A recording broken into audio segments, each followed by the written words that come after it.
Captain Jake Morrison stood on the bridge of the horizon's edge, watching the stars drift past through the main viewing screen.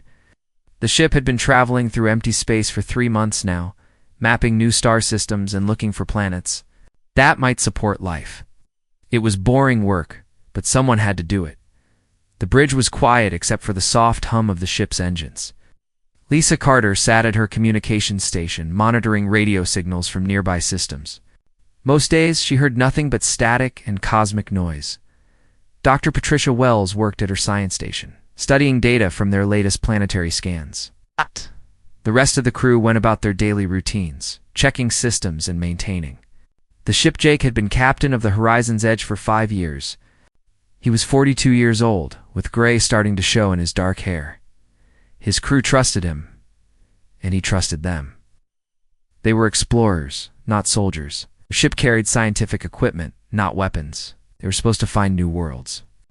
Not fight battles? Captain Lisa called out suddenly. Her voice was sharp with excitement. I'm picking up something strange. Jake walked over to her station. What kind of strange? Lisa adjusted her headset and fine-tuned her equipment.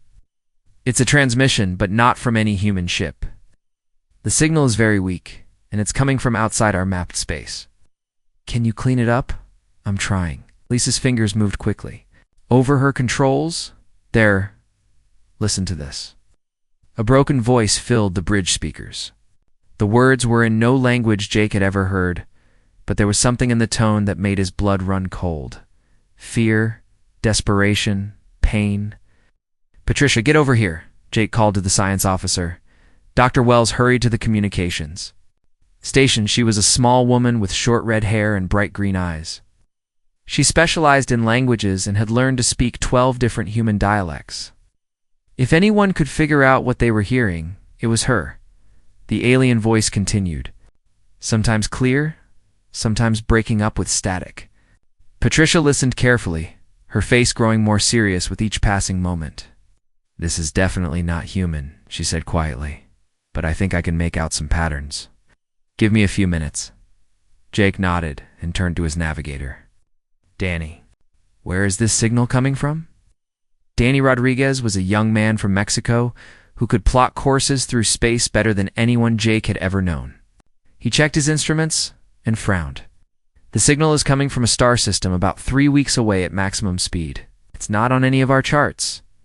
We've never been there before. Keep listening, Lisa. Patricia, work on that translation. I want to know what we're dealing with. For the next hour, the bridge crew worked in tense silence. Lisa recorded everything the alien voice transmitted. Patricia fed the recordings through her computer programs, looking for patterns and meaning. Danny studied star charts, trying to figure out the best route to the source of the signal. Finally, Patricia looked up from her work.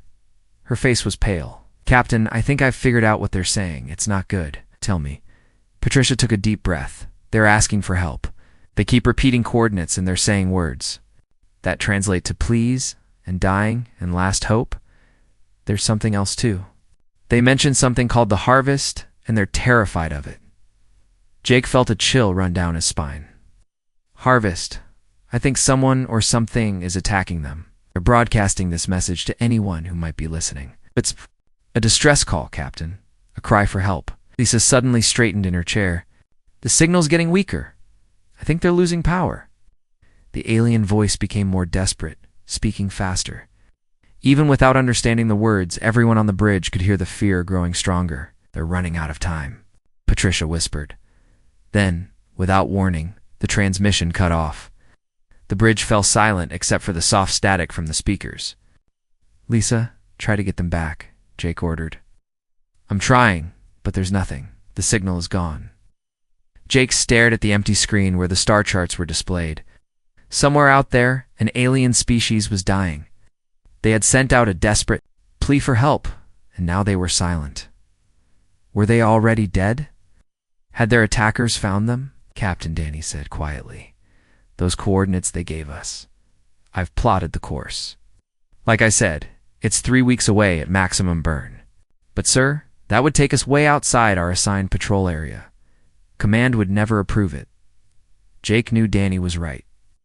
The Horizon's Edge was supposed to survey 3 specific star systems and then return to Earth.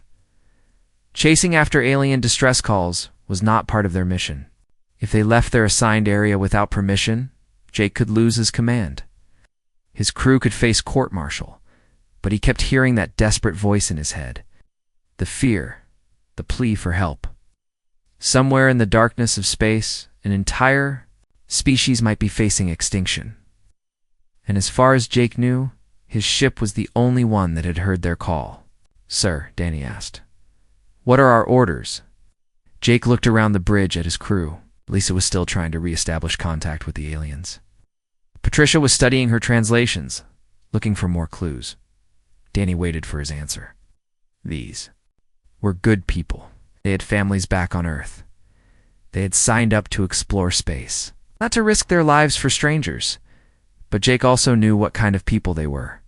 He had served with them for years. He knew they wouldn't be able to live with themselves if they turned away from someone who needed help.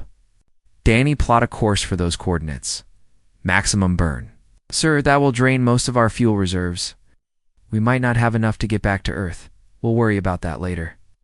Lisa sent a message to command. "Tell them we've received an alien distress call and are responding." "Patricia, keep working on that translation. I want to know everything we can about what we're flying into." As the Horizon's Edge changed course and accelerated toward the unknown, Jake couldn't shake the feeling that they were heading into something much bigger than a simple rescue mission. But he also knew they were doing the right thing. Someone out there needed help. And they were the only ones who could provide it. What they would find when they arrived would change everything. 3 weeks later, the Horizon's Edge dropped out of faster-than-light travel at the edge of an alien star system. Captain Jake Morrison stood on the bridge, staring at the main screen in horror. What he saw there would haunt him for the rest of his life. The system had 4 planets, but calling them planets was being generous.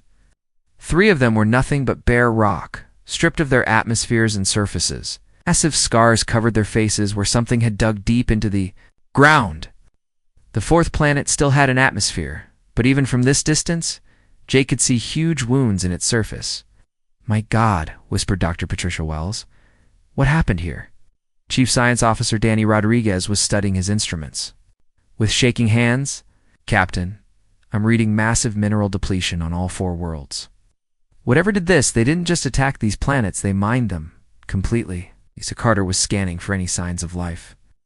"I'm picking up some weak signals from the 4th planet. Very faint, but they're there." Jake turned to his security chief, Amy Thompson. She was a tough woman from Texas who had served in the military before joining the exploration service. "Amy, I want you to prep a landing team. We're going down." "There, sir. With respect, we don't know what we're dealing with. This could be dangerous. People down there asked for our help. We're going to give it to them." As the Horizon's Edge moved deeper into the system, they began to see more evidence of destruction. Huge space stations drifted empty and dark. The twisted remains of what might have been ships floated in the void. Everything was dead. Captain Danny called out, his voice tight with fear. "You need to see this." The young scientist had been analyzing the debris around the planets. What he found made Jake's stomach turn. "This isn't just mining equipment," Danny said. "Some of these structures look like processing plants. And Captain, some of the materials they were processing, they're organic living tissue." The bridge fell silent. Everyone understood what Danny was saying. Whatever had attacked this system hadn't just stolen the planet's resources, they had processed the people who lived here. "Take us to the 4th planet," Jake ordered quietly. "And Amy, make sure your team is armed." The Horizon's Edge entered orbit around the last surviving world. Up close, the damage was even worse. Great machines had carved deep trenches across the surface. Forests had been cut down and hauled away. Cities lay in ruins, their buildings stripped for materials. But Lisa's sensors showed life signs deep underground. Amy led a landing team down to the surface in one of the ship's shuttles. The team included Dr. Wells, 2 security officers, and a medic named Tom Baker. They landed near the strongest life sign readings and began searching for underground entrances. They found a hidden doorway built into the side of a mountain. The entrance was covered with rocks and debris, as if someone had tried to hide it. Amy's team carefully moved the rocks away and found themselves looking down into a dark tunnel. "Hello," Amy called out in the common human language. "We're here to help. We heard your message." At first there was no response, then slowly a voice answered from the darkness. It spoke in the same alien language they had heard on the radio 3 weeks ago. Dr. Wells stepped forward. She had been studying the language during their journey and could now understand some of it. "They're asking if we're safe," she said. "They want to know if we're with the harvesters." "Tell them we're friends," Amy said. "Tell them we came because we heard their call for help." Patricia spoke carefully in the alien language. Lights appeared in the tunnel, and several figures emerged. The aliens were unlike anything the humans had ever seen. They stood about 5 feet tall, with long, thin bodies, and large eyes that seemed to glow softly in the dark. Their skin was pale blue, and they moved with a grace that reminded Amy of dancers. One of them stepped forward and spoke to Patricia. As he talked, his large eyes filled with what could only be tears. "What is he saying?" Amy asked. Patricia's voice was barely a whisper. "He's thanking us for coming. Says they are the last of their people. Everyone else is gone." The alien leader who told them his name was something that sounded like Valen. What they found there broke their hearts. Hundreds of aliens huddled in the darkness, including many children. They were thin and frightened, living on the last of their stored food and water through Dr. Wells. Valen told them the story of what had happened. His people were called the Villani. They were artists and philosophers who had never developed weapons of war. They lived in peace, creating beautiful music and art, studying the stars. Then the Korathi came. The Korathi were an ancient race that traveled from system to system, taking everything of value. They didn't just conquer worlds. They consumed them completely. They stripped the planets of minerals, cut down the forests, drained the oceans, and processed all living things into materials for their machines. The Korathi had been doing this for thousands of years. They would arrive at a world, spend several years harvesting everything of value, then move on to the next system. They left nothing but empty rocks behind them. The Villani had tried to fight, but their weapons were no match for the Korathi war. Machines. Most of the population had been captured and taken away to be processed. Only a few hundred had managed to hide in these underground shelters. "How long ago did they leave?" Amy asked. Valen's answer made everyone's blood run cold. The Korathi hadn't left. They were still in the system, finishing their harvest.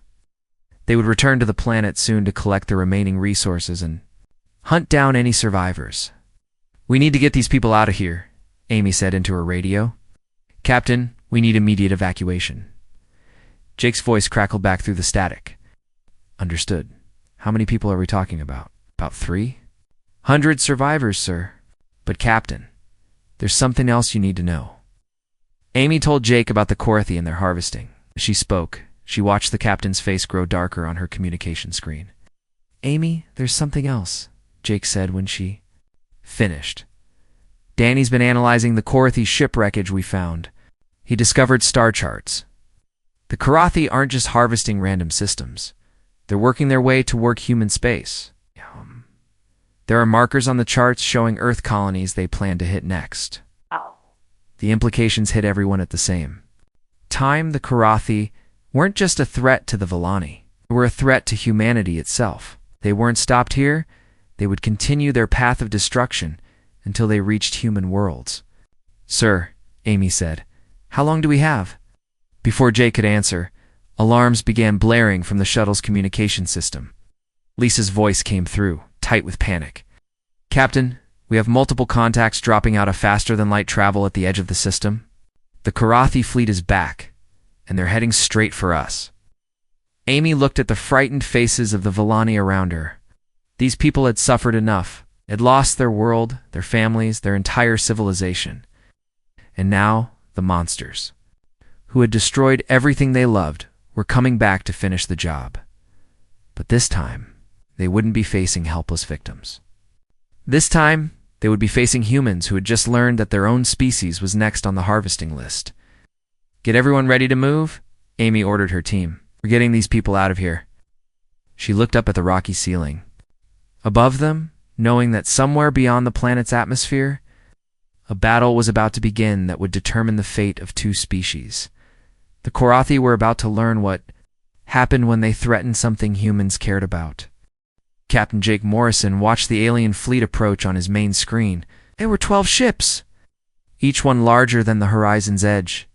They moved with the confidence of predators who had never known defeat. The Korathi had been harvesting worlds for thousands of years, and they expected this to be just another easy collection. They were wrong. How long until they reach us? Jake asked. 30 minutes at their current speed, Danny answered from his. Station Amy, what's the status on the evacuation? Amy's voice came through the radio from the planet's surface. We're loading the last group of survivors now, sir. Give us 10 more minutes. Jake looked at the approaching fleet. 10 minutes was too long. The Korathi would be in weapons range before Amy could get everyone to safety. Lisa, are you getting any response from the Korathi ships? Nothing, sir. They're not even trying to. Communicate? They're just coming straight at us. Oh. Jake wasn't surprised. Why would the Korathi bother talking to what they saw as just another species to harvest?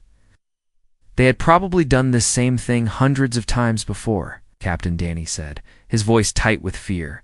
I'm reading massive energy signatures. From their ships, those aren't just mining vessels. It had basic shields and one small defensive laser. Against a fleet of warships, they wouldn't last 5 minutes in. A straight fight. But Jake had no intention of fighting fair. All hands, this is the captain, he announced over the ship's speakers. We are about to engage a hostile alien fleet. Our mission is to protect the Villani survivors and get them to safety. I won't lie to you. We're outgunned and outnumbered. But we're not going to run. He paused, looking around the bridge at his crew. These were good people. They had families back on Earth. They had signed up to explore space, not to die in a battle against alien monsters. If anyone wants to object to what we're about to do, speak now, Jake continued. Because once we start this fight, there's no going back. The bridge was silent for a moment. Sir, with respect, those things down there are planning to process 300 innocent people. And after that, they're coming for our families back home. I'm with the captain, Danny added. We can't let them win. One by one, every crew member voiced their agreement. Jake felt a surge of pride. These people were explorers and scientists. But when faced with evil, they chose to fight. Jake looked at the approaching fleet. They would be in weapons range in 3 minutes. Danny, I need you to plot a course. That takes us between the Korathi fleet and the planet. Full speed, sir. That will put us right in their path. They'll focus all their fire on us. That's the idea. I'm going to give Amy those 5 minutes she needs. Jake knew. He was signing their death warrant, but he also knew it was the right thing to do. Captain Lisa said, I'm getting a transmission from the Korathi fleet. Put it through. A harsh voice filled the bridge, speaking in a language that sounded like grinding metal. Dr. Wells, who had returned to the ship, quickly translated, there. Ordering us to move aside. They say this system belongs to them now, and we should leave before they destroy us. Jake smiled grimly. Tell them we're not leaving. Then tell them if they want this system, they'll have to go through us first. Patricia translated Jake's words. The response from the Korathi was immediate. All 12 ships opened fire. The space around the horizon's edge exploded with energy beams and projectiles. Jake's ship shook as the shields absorbed the first hits, but he knew the shields wouldn't last long. Return fire, Jake ordered. The ship's single laser cannon fired back, but its beam barely scratched the Korathi ship's armor. It was like throwing stones at a tank. Shields down to 60%, Danny reported. Amy, please tell me you're almost done down there. Loading the last shuttle now, sir. 2 more minutes. Jake gritted his teeth. 2 minutes might as well be 2 hours. The Korathi ships were closing in. Their weapons were tearing the horizon's edge apart. But then something unexpected happened. The Korathi ships began to spread out, trying to surround the human vessel. It was a standard tactic for dealing with a single enemy ship, but it also meant they couldn't all fire at once without risking hitting each other. Jake saw his chance. Danny, ramming speed, head straight for the biggest ship. Sir, that's suicide. Maybe. But it's also something they won't expect. The Horizon's Edge suddenly accelerated directly toward the Karathi command ship. The alien captain, who had been casually destroying what he thought was a helpless victim, suddenly found a human ship racing toward him at full speed. The Karathi tried to turn away, but they were too close. Vessels sighed, tearing through its hull. Both ships spun away from each other, trailing debris and atmosphere. Hull breach on decks 3 and 4, Danny shouted. We're venting atmosphere. Seal the breaches. Keep us in the fight. The collision had damaged both ships, but it had also bought Amy precious time. Jake could see the shuttles rising from the planet's surface, carrying the Villani survivors to safety. We're trying, sir, but the Karathi are jamming our engines. Jake looked at his instruments. The Karathi had activated some kind of field that was preventing the shuttles from going to faster-than-light speed. The survivors were trapped in normal space, where the alien warships could icily catch them. Lisa, send a message to Earth. Tell them what we found here. Tell them about the Karathi and their harvest plans. Sure they know what's coming, sir. Our communications array was damaged in the collision. I can't get a signal through. Jake felt despair creeping in. They were going to die here, and no one would ever know what had happened. The Karathi would complete their harvest and then move on to human space. Earth would never see them coming. But then Amy's voice came through the radio with news that changed everything. Captain, I found something in the Karathi wreckage down here. Star charts and communication equipment. I think I can get a message through to Earth using their own systems. Do it. Tell them everything. As Amy worked frantically to send the warning, Jake continued his hopeless battle against the Karathi fleet. The Horizon's Edge was falling apart around them, but they kept fighting. Every minute they bought was another minute for Amy to complete. Her message, got it, Amy shouted. Message sent. Earth will know what's coming. Jake smiled even as another Karathi blast tore through his ship's hull. They had done it. They had saved the Villani survivors and warned Earth. Now it was up to the rest of humanity to prepare for what was coming. The Karathi commander, frustrated by the unexpected resistance, decided to end the fight quickly. All remaining ships focused their fire on the Horizon's Edge. It's been an honor serving with you all, Jake said to his crew as the final barrage approached. But even as his ship died around him, Jake knew that something had changed. The Karathi had spent thousands of years harvesting helpless victims. They had never faced a species that would fight back, that would sacrifice everything to protect strangers. They were about to learn what humanity was truly capable of. And Jake Morrison's desperate last stand was just the beginning. The message from Amy Thompson reached Earth 3 days after the Horizon's Edge was destroyed. It arrived at the headquarters of the Terran Defense Force in the middle of the night. But within minutes, every light in the building was on. Admiral Kevin Hayes was woken up at 2 in the morning by his aide, Lieutenant Commander Sarah Mitchell. She handed him a datapad with shaking hands. Sir, you need to see this immediately. It's from the Horizon's Edge. Kevin read Amy's message twice before the full meaning hit him. An alien species called the Karathi had been harvesting entire civilizations for thousands of years. They had just finished destroying the Villani homeworld, and according to their star charts, human colonies were next on their list. Get me President Carter on the secure line, Kevin ordered. Wake up every fleet commander we have. We're going to war. 11 hours. The news had spread throughout human space. The story of Captain Morrison and his crew's sacrifice, the Villani survivors, and the approaching Karathi threat appeared on every news channel. The reaction was immediate and overwhelming. Humanity was furious. Admiral Hayes had expected to mobilize perhaps 50 warships for a rescue mission.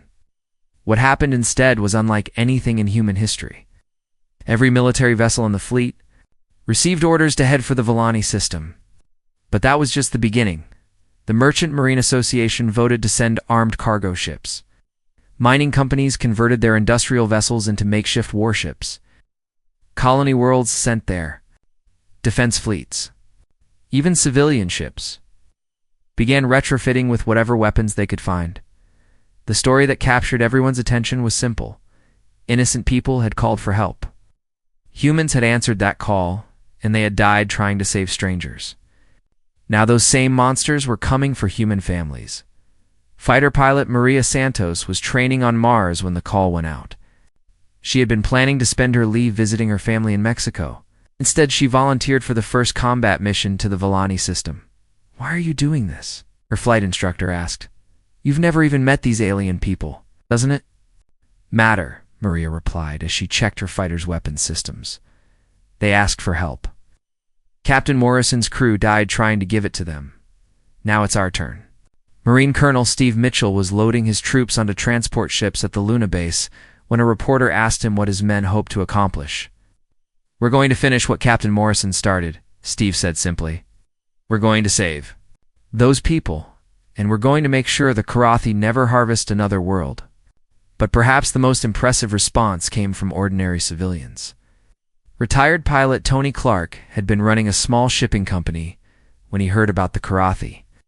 Within a week, he had converted his cargo ships into armed transports and was leading a convoy of civilian vessels toward the battle zone.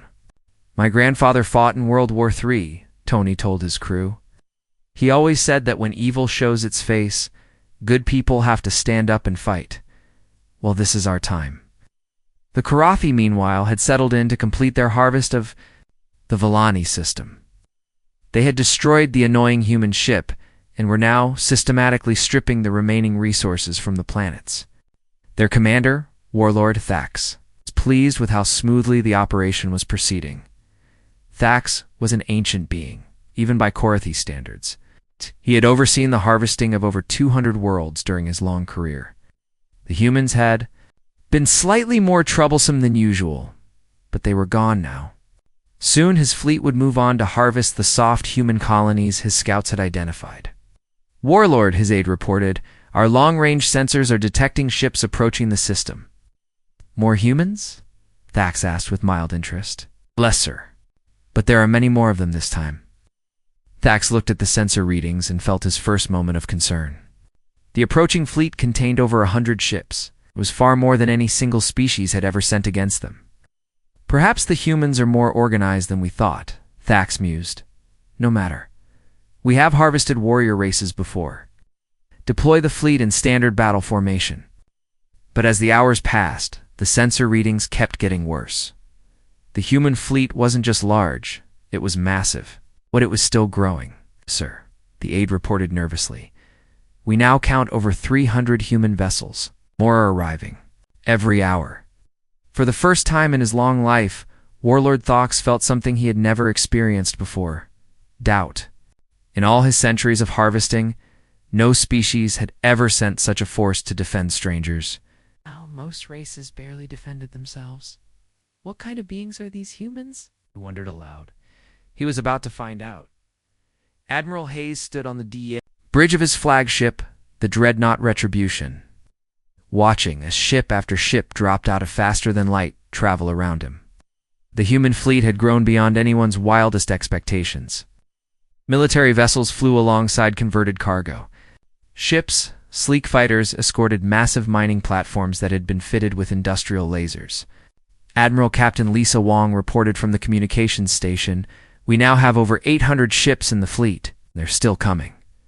Kevin nodded. He'd given up trying to coordinate such a massive force using normal military procedures. Instead, he had divided the fleet into smaller groups, each with its own mission.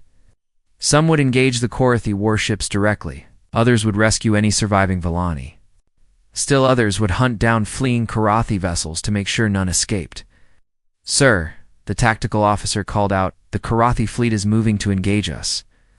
12 heavy warships in defensive formation."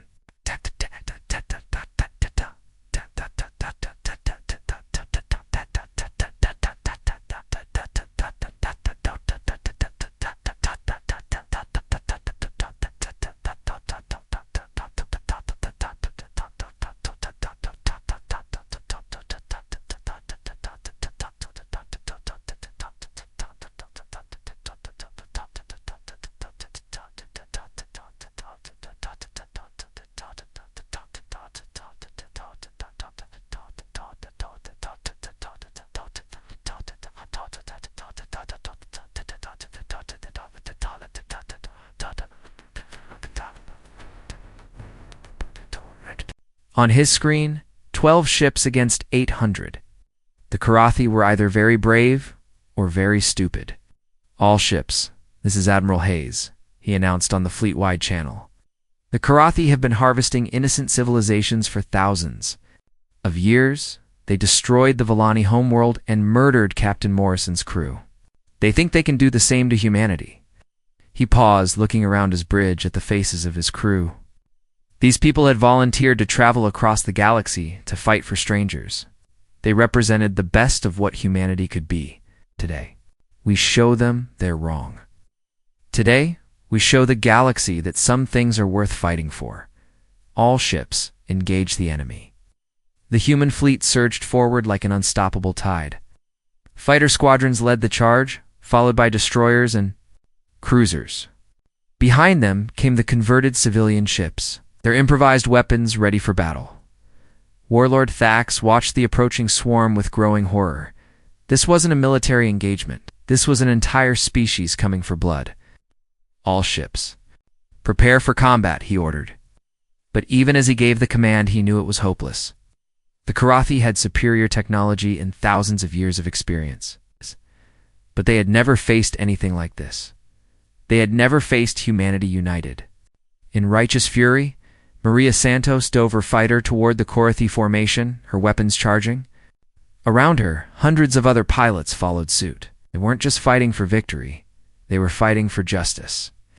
"This is for Captain Morrison," Maria shouted as she opened fire. The battle for the Volani system was about to begin. It would be unlike anything the galaxy had ever seen. The battle began with a storm of fire that lit up the darkness of space.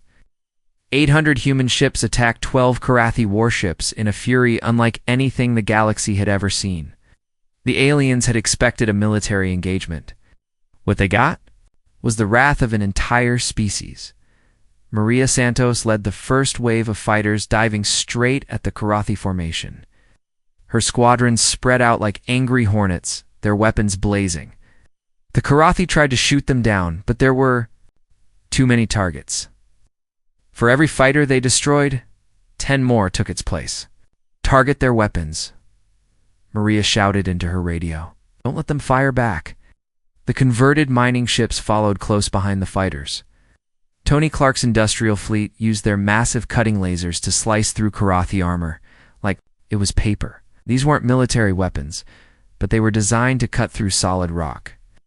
The alien ships had never faced anything like them. Admiral Hayes watched from the bridge of the Retribution as his fleet swarmed over the enemy.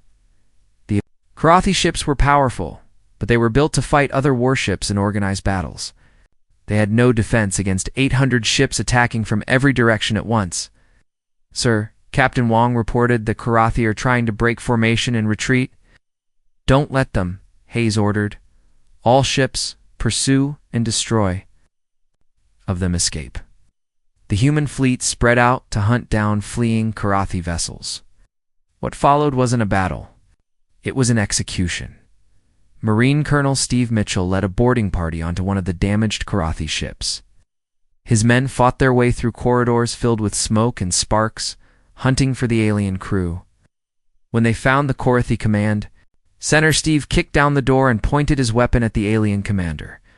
The Karathi was a tall, insect-like creature with 4 arms and black eyes.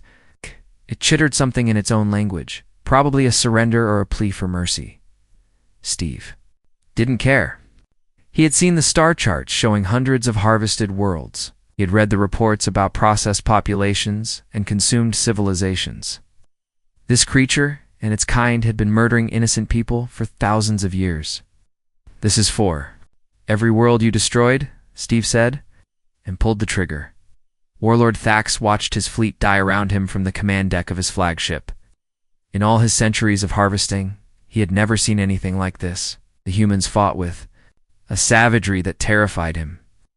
They rammed his ships with their own vessels. They boarded his warships and hunted down his crew. They showed no mercy and took no prisoners. "Sir," his aide gasped, "they're targeting our ship directly. Hundreds of them."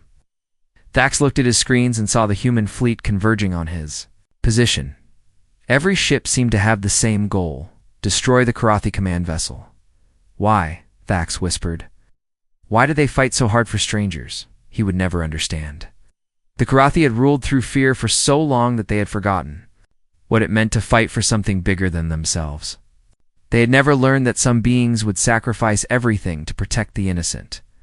The human fleet closed in like a pack of wolves. Fighter squadrons strafed the Karathi flagship while heavy cruisers pounded it with their main guns.